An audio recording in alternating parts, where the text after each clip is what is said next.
Hi, so what I have done is I've written a custom formula. So this is not a Google formula.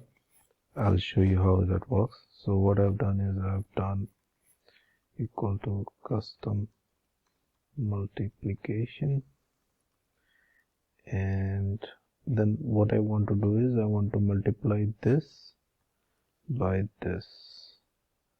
Okay.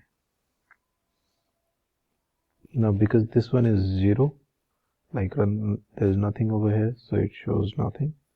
But let's say I do 2. So you see this will automatically calculate 20x, and say let's say for example over here write 3, so you can just drag this, so you can see it automatically multiplies just like you requested.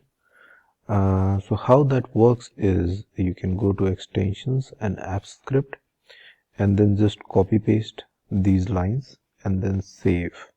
That's all you have to do.